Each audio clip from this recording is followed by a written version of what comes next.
com ele ontem. Assim que eu saí daqui, eu falei assim, não sei se foi logo em seguida, eu falei, fala sobre evolução. Evolução é poder. Sabe de onde eu tirei esse negócio?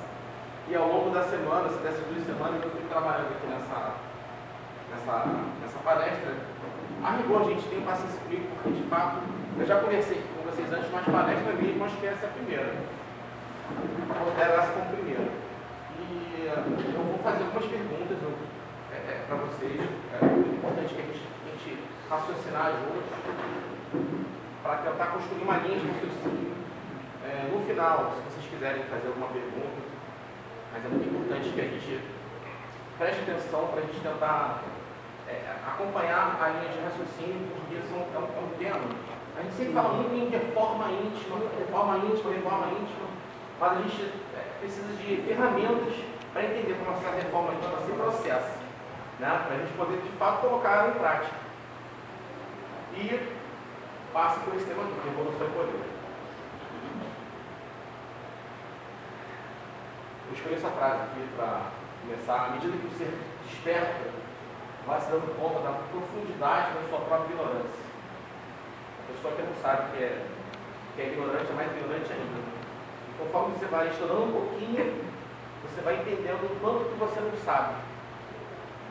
Sócrates tinha aquela frase famosa, só sei que nada sei, e ele era um dos mais sabidos, né, da época dele.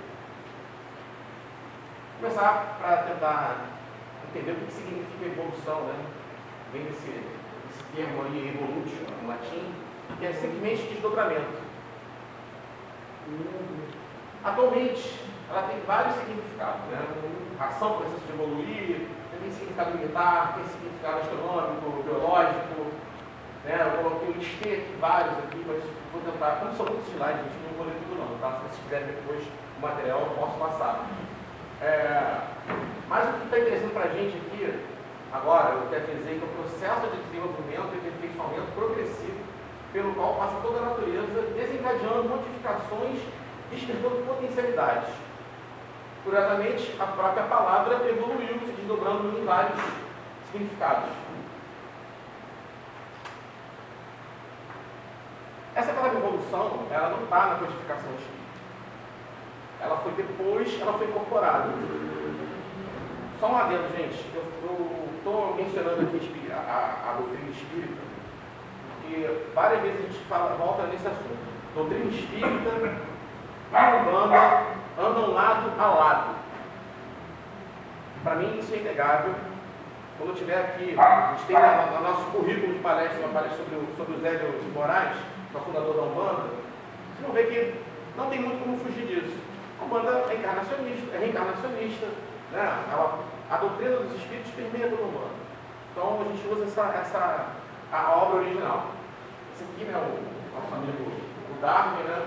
E o espiritismo sempre com essa simpatia pela ciência, ele atraiu para si esse termo de evolução. Mas ela não está.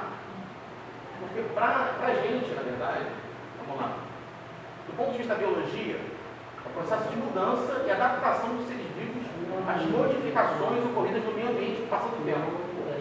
Ou seja, é a adaptação dos mais fortes, sobrevivência, capacidade de se reproduzir. Esse que é o sentido da evolução.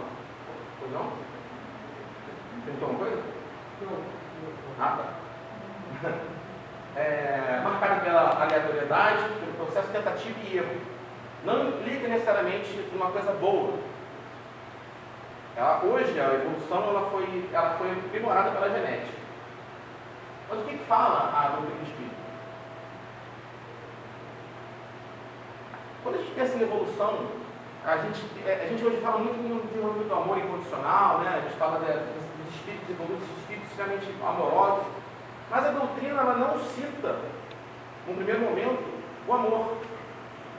Fala sim o amor, mas ela não diz que o amor é a força motriz que impulsiona a evolução, o progresso.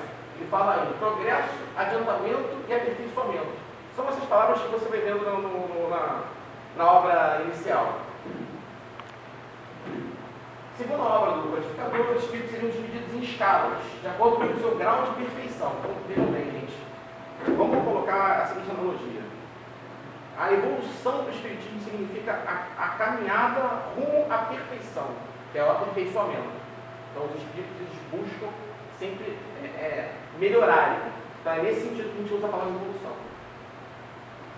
E, na doutrina espírita, você teria 3 escalas de espíritos. Primeira, segunda e terceira ordem. Terceira ordem, provavelmente, é 99% da gente aqui. São espíritos que a ignorância predomina, paixões mais que retardam o nosso progresso. Não vou entrar tanto aqui nesses conceitos da gente, porque a gente vai falar bastante coisa hoje. Eu estou realmente preocupado com o tempo. Estou indo muito rápido, gente. Está dando para acompanhar? Está legal? Estou indo muito rápido? E também fala de graus intermediários também. Me fala o seguinte, o princípio inteligente do universo. Nós somos, como se a gente começa simples e ignorantes, né? A partir da mônada, não sei se vocês já ouviram falar, isso é tema para uma outra palestra, mas é bom que vocês vão guardando essas palavras aí, mais tarde vai encaixando. E aí, nesse processo evolutivo, no espírito, a gente passaria pelas seguintes fases: mineral, vegetal, animal, elemental, hominal e angelical. Angelical seria o São Miguel Arcanjo, o próprio Jesus, são espíritos que já estão nessa ordem de perfeição imensa. Só que é o seguinte, gente, a distância entre esse e esse aqui é imensa, imensa. Provavelmente maior do que essa, porque o grau angelical, você pode dizer que são arquitetos de galáxias, de mundos. É essa que é a função desse tipo de ser. Achei que foi legal botar uma foto, porque a gente geralmente vê desenho do Kardec, né? Esse aqui eu achei uma foto dele muito legal de colocar. Que é o responsável por essa codificação aí. Não tinha como deixar de homenagear essa pessoa.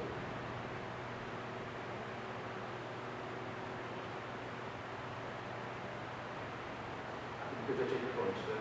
Então, como é que se processa o progresso? Porque é o seguinte, o amor, a gente reconhece ele, a obra do Chico Xavier, ela traz o amor como sendo a maior força do universo.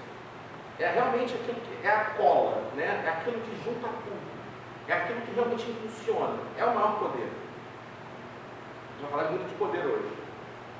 É a marca dos espíritos de maior hierarquia. Só que é o seguinte, apesar do amor, você está praticamente, a força primária, para a gente, ele é muito mais uma consequência. Porque conforme a gente vai se aperfeiçoando, se desenvolvendo, o amor vai brotando. Ou seja, o progresso humano, ele passa pelas nossas atitudes. Como que é isso?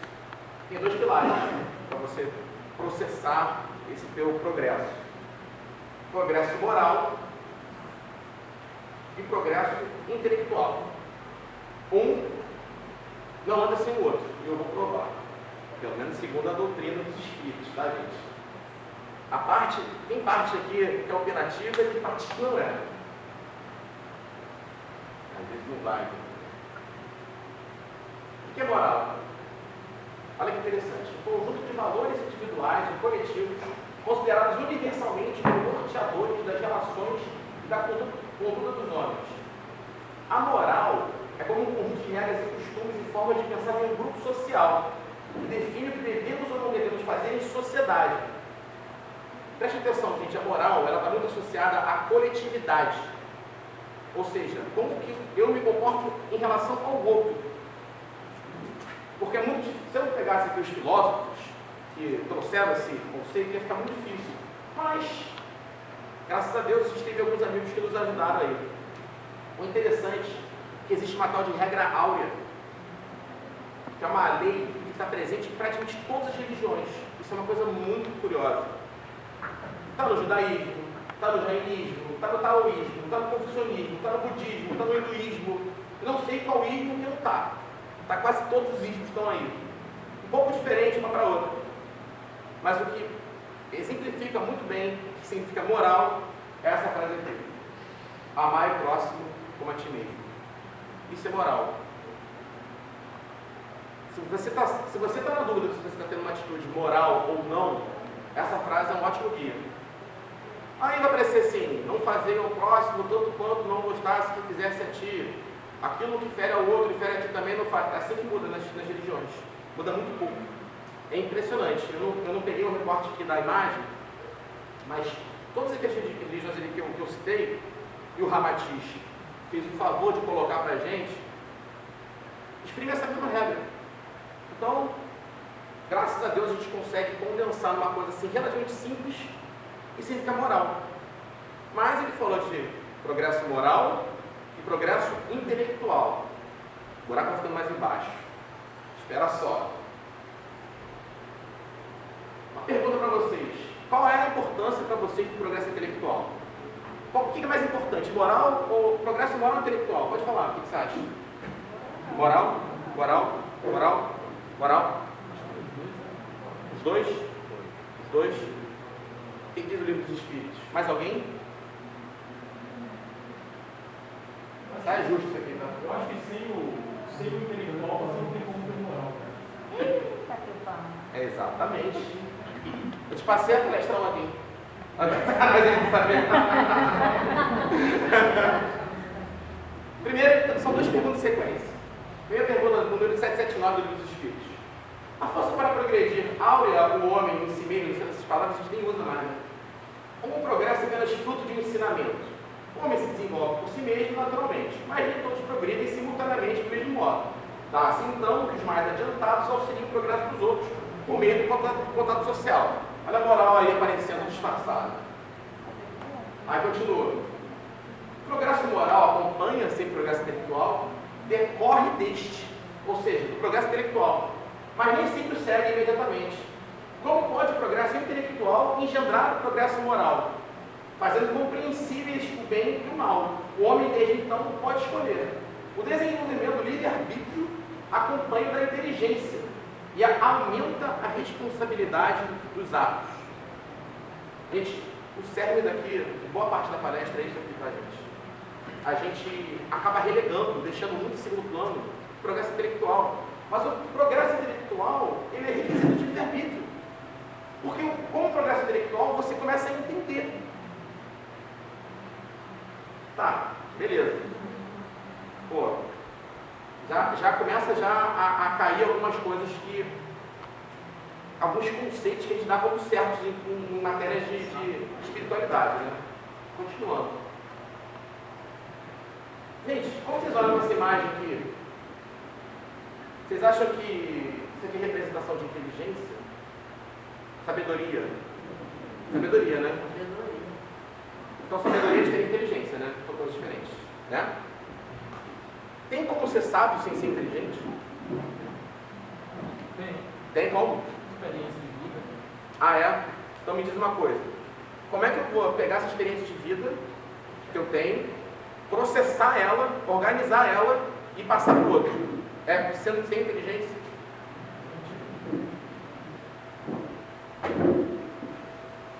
A gente, presta atenção, tá? Antes de mais nada. Eu não quero aqui dizer que isso aqui é mais importante. Eu estou apenas frisando isso, porque é hábito nosso, quando a gente fala de religião e espiritualidade, colocar esse tema muito em segundo plano, tirando da nossa responsabilidade esse desenvolvimento. Mas alguém discorda, pode falar, tá, gente? Eu sei que esses pontos aqui são um pouco polêmicos. Porque a gente às vezes olha para uma pessoa humilde, pessoa que não estudou, e a pessoa tem uma intuição, ela tem uma sabedoria, ela tem um entendimento das coisas, e você acha muito sábio e tal, mas aquele espírito é extremamente inteligente.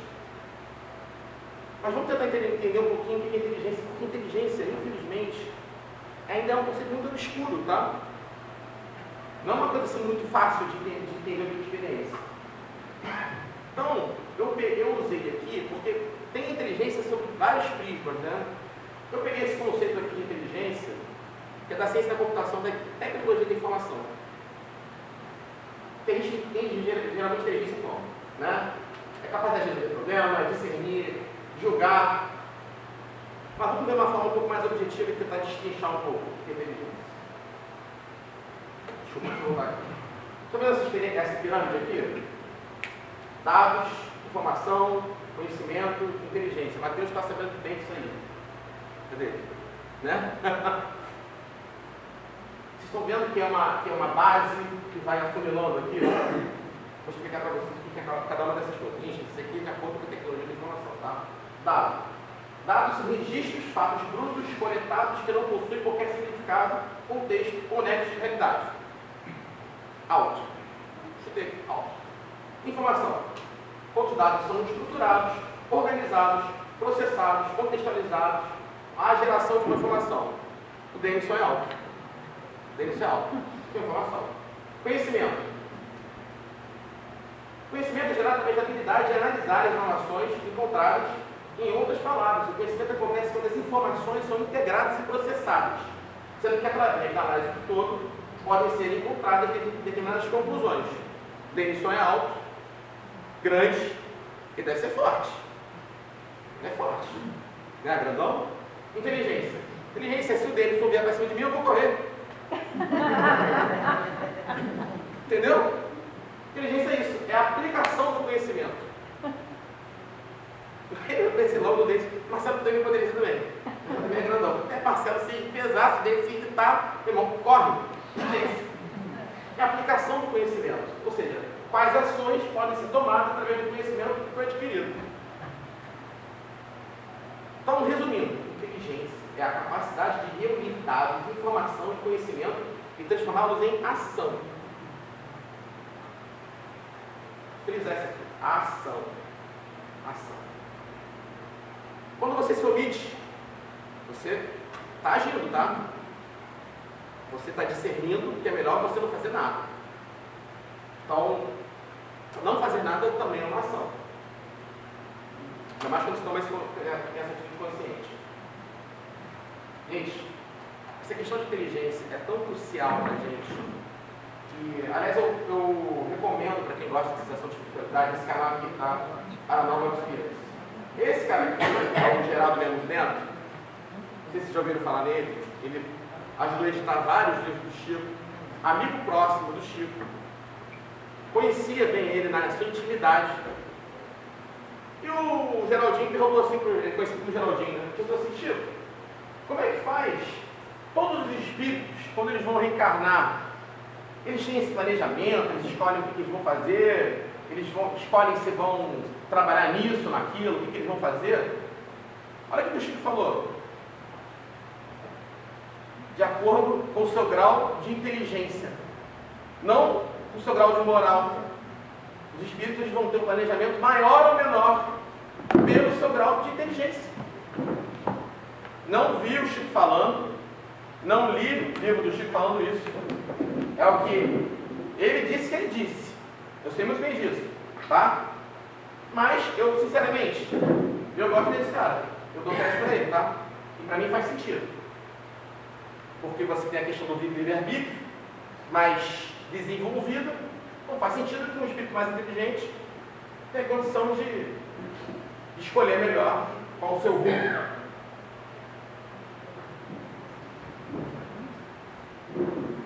Vai piorar. É possível medir inteligência? Poderia ser considerada uma inteligência mediana, está entendendo? Gente, tem um teste de QI, né? O negócio é antigo, mas ele foi sendo aprimorado lá da década de 1900. E assim, hoje em dia, a conceito de inteligência está destrinchado em novos conceitos. Você vai falar de inteligência espacial, musical, tem inteligência emocional e tal. Mas o que diz o teste de QI, de verdade? O que ele aponta? Cara, a verdade é que, se você fizer uma pesquisa, eu não acredito no que eu estou falando não, tá, gente? Só pesquisar. A psicologia clínica, tem psicólogo aqui hoje entre a gente. Aliás, se você fizer se você quiser entrar em certas profissões, você tem um teste lá que chama de psicotécnica, que vai efetivamente medir a sua capacidade de processamento mental, tá? Então não pensa que estão esquecendo que você tem que as portas estão todas abertas para todo mundo o tempo inteiro, não, porque não estão. Calma que eu vou melhorar isso, juro para vocês. Não se preocupe.